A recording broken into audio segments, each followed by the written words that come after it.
All right. So, to talk about the history really quick, most of you know this.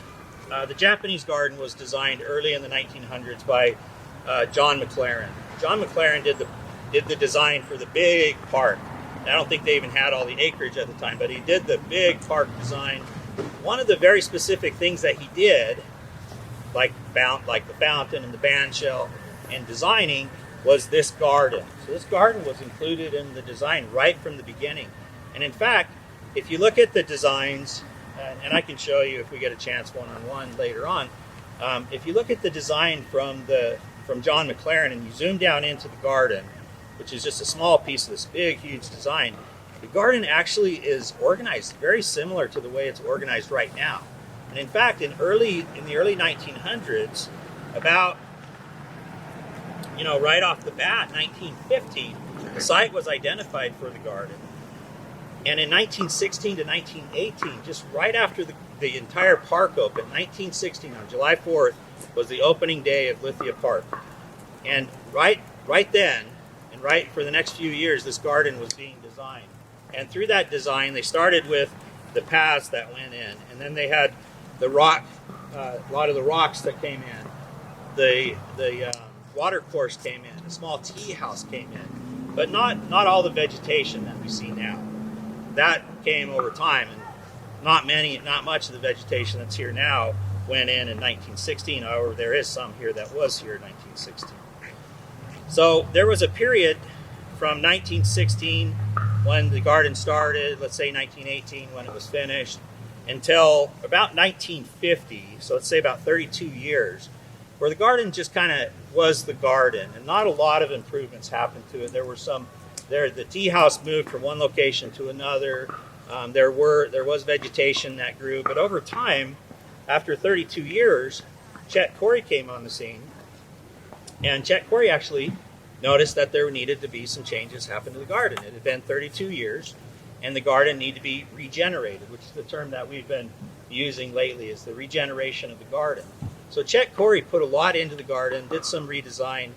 The basic shape of the garden stayed the same. If it was the same in 1916 and it is now, you can tell that it stayed the same. But it stayed the same, but he had added many features, more vegetation, some more trees and things like that. But still, not everything that you see now. It wasn't for another 33 years until around 1983 when there was another movement to raise money to help regenerate the garden again. And Don Todt was involved in that at that point in time. And some of you remember Don Todt.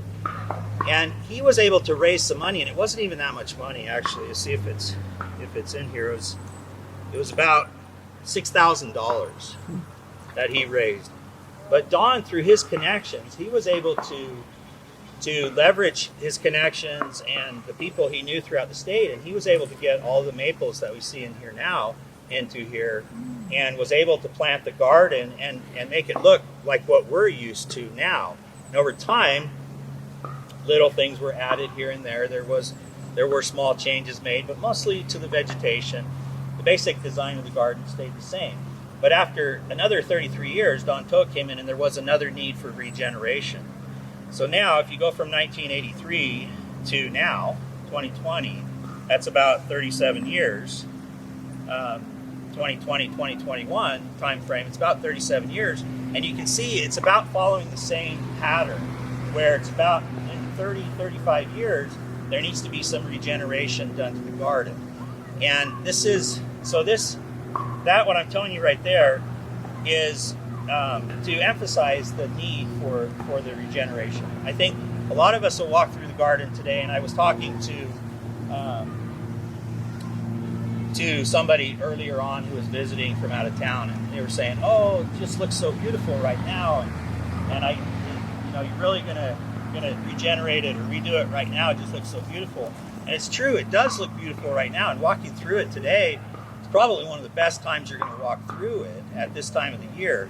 But if you look really close, as we have with the arborists and with our designer and the other people, there are trees in there that are struggling. There are many trees in there that the roots have been exposed for a long period of time, and people have been walking over top of them. There are trees that are probably aren't going to last the next 5 years.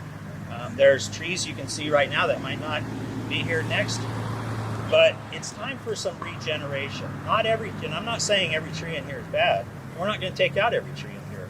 But it's time for some regeneration. And I share that with you to show that it's kind of along the time frame that the garden generally regenerates, since we have that 100-year history with the garden.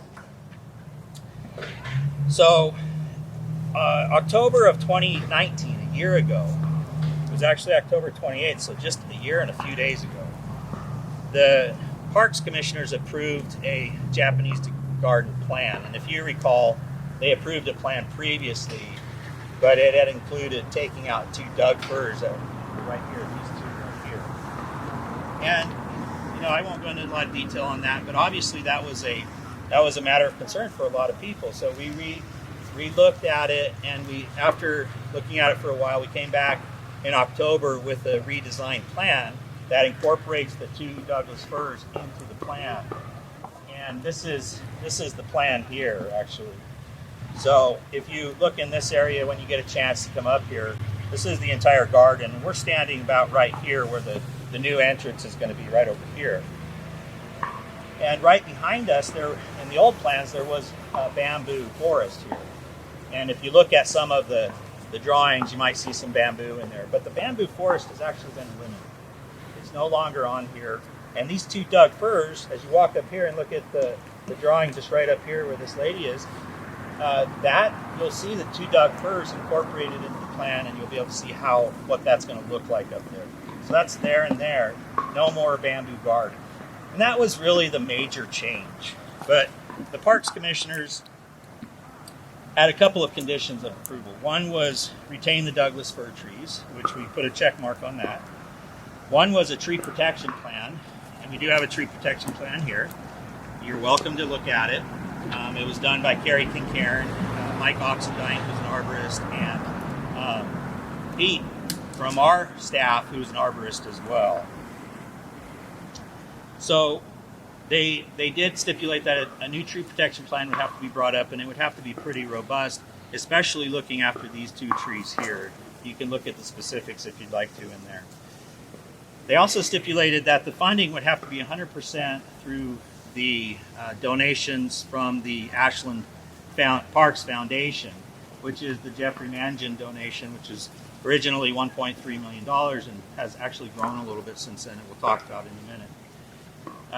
So it would all be paid for through that donation, except for the in-kind work that we're going to be doing as Ashland Parks and Recreation. We have the ability with our staff from time to time to come in and help out tearing out sidewalk and things like that, and doing some demo work and things like that. But for the most part, the garden is going to be built and designed. It's going to be built by Toru Tanaka with the assistance of Solid Ground Landscaping. The other stipulation was that there would be a monetary maintenance contribution going forward for at least 10 years, and that has happened as well.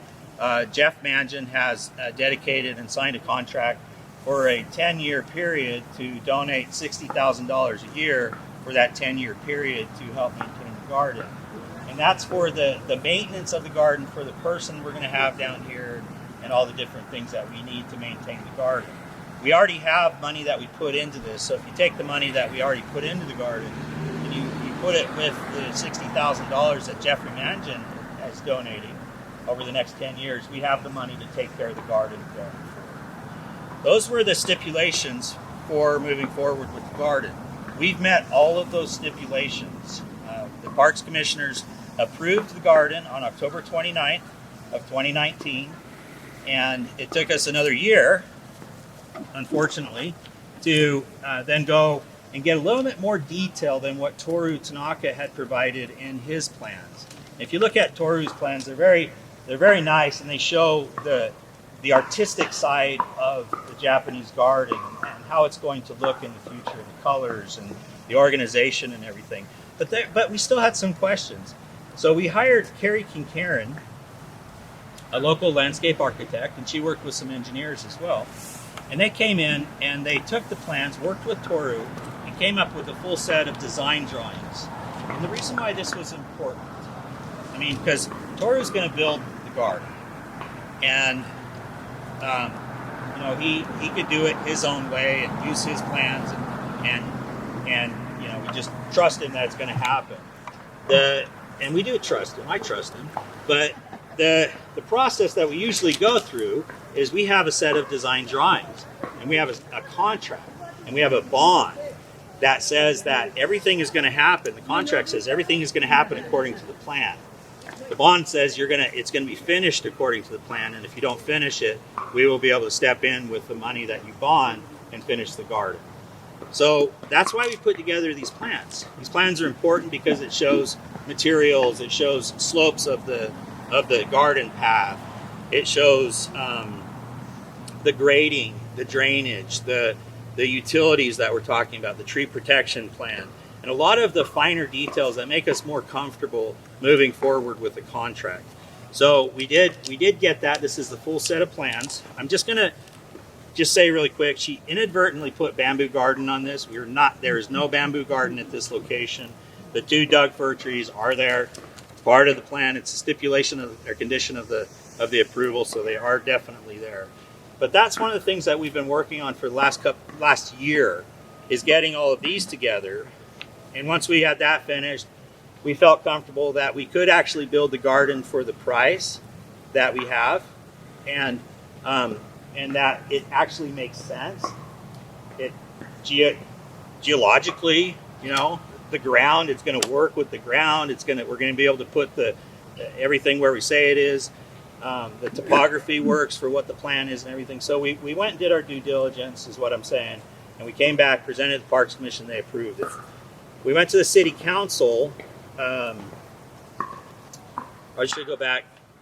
It took us that long to get the contract ready, and then we went to the Parks Commission in October. The Parks Commission approved the contract, and then the City Council approved the contract and the design going forward, and the award of the bid to Toru Tanaka. They just did that on the 20th of October, and now we're ready to move forward. So just a couple of other things really quick. The contract details, the cost of the renovation is going to be $1,380,000. Okay, so that has increased from when we last talked, and that's a result of these plans. Because we were able to do these plans, we were able to better anticipate the materials and resources that we were going to need, and we adjusted that bid based on that. Jeff Mangin has agreed to up his donation as well to cover that $1.38 million contract. The design was done by Toru Tanaka, but the construction is going to be by Toru Tanaka as well, and he has a subcontractor, that's Solid Ground Landscaping. They'll be here on the ground a lot, but Toru will be in town every week looking after the project, and he's the general contractor, the main person on this project. I will also be helping to manage the project. I'll be here every day looking after the project, and if there's concerns, you can always call me, and I'm the point of contact for Ashland Parks and Recreation. So the timeline, let's go over the timeline really quick. So we're going to start construction this week, actually, and that means that there will be a construction fence here for the timeline of the project. And the timeline of the project is 24 months. And was this remain and then we're just adding? No, it's being redone through here. There are things that are being taken out and replaced. So this is, and you're welcome to look at the plans when we're done talking. This is actually the last presentation we're doing after a number of presentations on this topic, after several years of conversations on this. So the timeline is 2 years, and a lot of people ask me, why does it take so long? I mean, it's a landscaping project. Why does it take so long? And it has to do with the I think it has a lot to do with the authenticity of a Japanese garden, the cultural aspects, and the fact that this is a presentation of a cultural piece of cultural art, if you will, that's manifest through landscape architecture. This is a tradition that goes back thousands of years. It's a very old tradition of building and landscaping, And just like any artist doesn't want you to come in and critique their painting halfway through the painting, they'd rather wait until it's all done and you're actually critiquing their finished work. That is what we're also looking at here. So with some of our garden projects, you might see us come in, lay a sidewalk down, do some landscaping. You see some little plants here and there, get the water in there to get them to grow, and we open it up. And then down the road a little bit, we enjoy the beauty and the grandeur of the landscaping project that we did after everything grows a little bit. Well, this is the 2 years is not only going to give time to work the ground, but to give the plant material a time to grow and acclimate and to see what's working and what's not working. And when we open it up again in 2 years, you will have a finished piece of art that you'll be walking through, as opposed to just wait type of thing. Just wait until this is done. It's going to be amazing. It's going to be more finished, and it'll be more of an experience as it opens up and you're able to walk through. So the impacts to the park are going to be minimal, but it's we're going to be blocking this sidewalk section off. We're tearing out part of the sidewalk. What we're going to do is we're going to route people. There's going to be a new path that's formed. If you drove up Winburn today, you might have noticed a new crosswalk in Winburn. Mm-hmm. We're going to get some signs up. There's a new crosswalk out here. There's going to be a path that goes down to the crosswalk right here. We're going to cross people across Winburn, and then there's a trail on the other side that we're going to enhance a little bit as well. It'll lead you over to the tennis courts, down to the Chet Corey Garden, or wherever you want to go. But you will basically be cut off about where that cyclist is there, and then up closer to the big cedar tree up on the other end. You'll be able to come in and look in. You'll be able to see what's going on. We're not closing the whole thing off and stopping people way back there. We're closing it off just in the area that we need to work, and it's also part of the tree protection plan. We will have these dug fir trees. We'll have fences on both sides of them around the larger trees in this area, and all the larger trees around here. We'll have fences around those so that the construction vehicles don't accidentally drive into the root areas and damage trees unnecessarily. So there'll be a lot of fences around here. We'll be accessing mainly from up in this area here, but it's not going to be a steady stream of trucks and contract materials and things coming in. Over a 2-year period of time, there's going to be some heavy usage, and there's going to be some heavy days where things are coming in. But for the most part, it's going to be a pretty calm construction process, is what I'm anticipating, because of the length of time and the small area that we're working with. I mean, we are working with just about, let me get the actual area here. We're working with less than 3/4 of an acre of land is what we're working with here. We're going to be making the garden a little bit bigger, and it's going to expand about 6,500 square feet. Most of that expansion right here we're expanding. And then on the other side, where the sand and stone garden are, that's most of the expansion you're going to be seeing here. So that is pretty much my presentation. It goes over the details of how we got here. I'm not going into great details about the actual garden itself. I can answer questions, but like I said, we've done this several times. We've talked about this garden design a lot, and you'll be able to walk the garden and see some of the drawings, and I can answer questions about the design right now. I'm free to ask those as well. So with that, I'll turn it over to the questions. No chance of pushing it like 1-2 weeks for the color? Yeah, I mean, that's a good point. Somebody said that 2 weeks ago. Can we push it out a little bit farther, because they wanted to start October 15th. I could push it, if you guys really wanted me to, I could push it to the end of this week. But that's about as far as we could push it to. Oh, is that a win? We got a win? Okay. So I'll look into that, see if we can do that. But I admit, as much as you guys are going to see as you're walking through, the garden is in pristine color. It's the color right now that everybody waits for, and I think that's a reasonable request. But understand that we did push it this far already, and I think we can push it till the end of this week. Cool. Okay. Oh, Joanne. Last time we talked this other time, you said you were going to be the general contractor. Has something changed? It has changed, yes. I'm So disappointed. we did look at being the general contractors ourselves and then having all the separate contracts. But unfortunately, with all the changes that we've had and the losses of employees, we can't continue to do that. It's infeasible for me to do that. What is feasible for me to do is to be the project manager for the project and continue to be on site every day and making decisions on things. Now, the plans are the plans, and if we do anything different from what the plans are, as the project manager, I would have to approve that, and that will be my job duty. So if there are issues with it, obviously it's my fault. You come and you talk to me. So I'm going to be looking out for it, and I still will be the project manager and will be involved day to day. That actually happened in reality. Okay. I'm going to tell you right now because I think it's important and I think it's good for everybody to hear Okay, this. thank you. These trees were stipulated that these trees remain and that they be protected as well. Yeah. We are going to be doing work in this area though, and that's a fact. So through the landscape architect Carrie Kincairn and the arborist that we have come up with an enhanced tree protection plan for these two Douglas fir trees.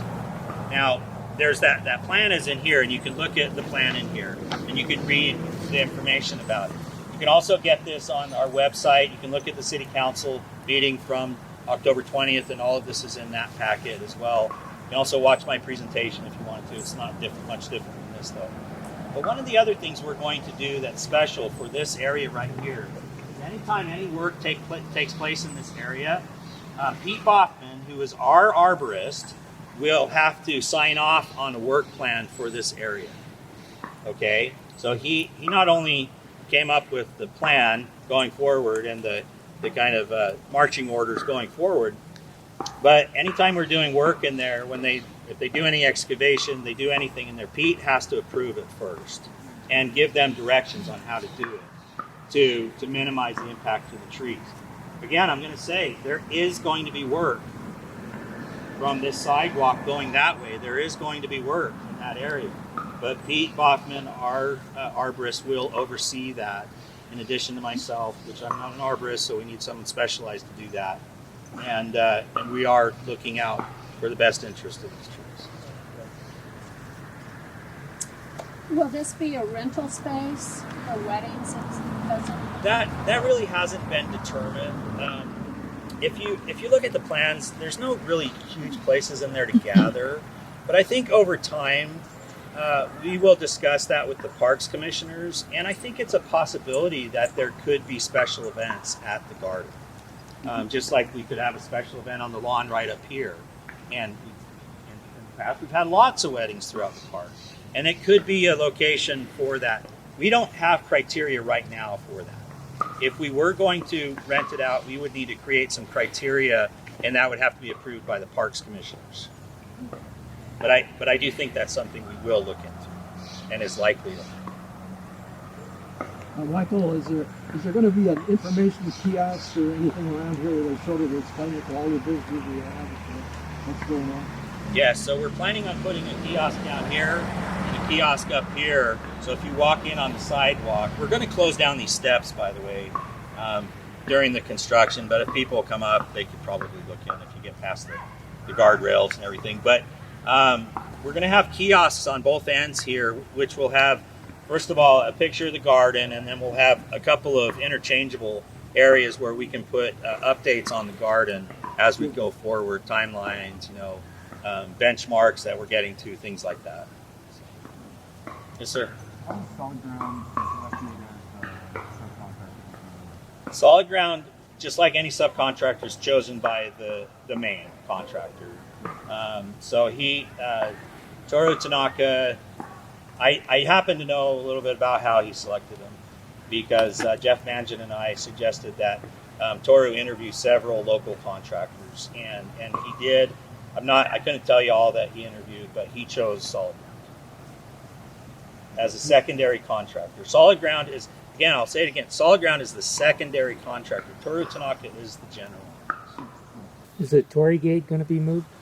Yeah, so the Tory Gate, where it is now, and I just want to say really quick, Tory Gate's one of the things that we talked about a lot on this project because as beautiful it is as it is, unfortunately it's not culturally correct. It's actually maybe a little bit too correct in the fact that it represents entering into a sacred space, and then we don't have technically what it takes in Japanese culture to make this a sacred space. So we are actually going to move the Tory Gate and de-emphasize it. That was the what we came up with the designers and the group of citizens that we worked with from the Japanese community. And we're going to move it right up here. It's going to be out in the lawn a little bit, actually. It's going to be a little bit separated from the entrance that's right over here, and that's by design. That's the design that Toru has, and I can show you on the plans how that's going to work. But I'm talking like 15 feet, not like in the middle of the grass field up here.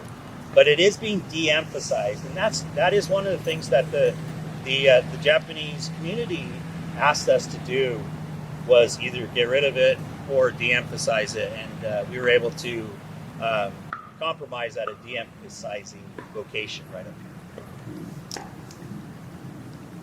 Good question. Thank you. You already knew the answer to that question.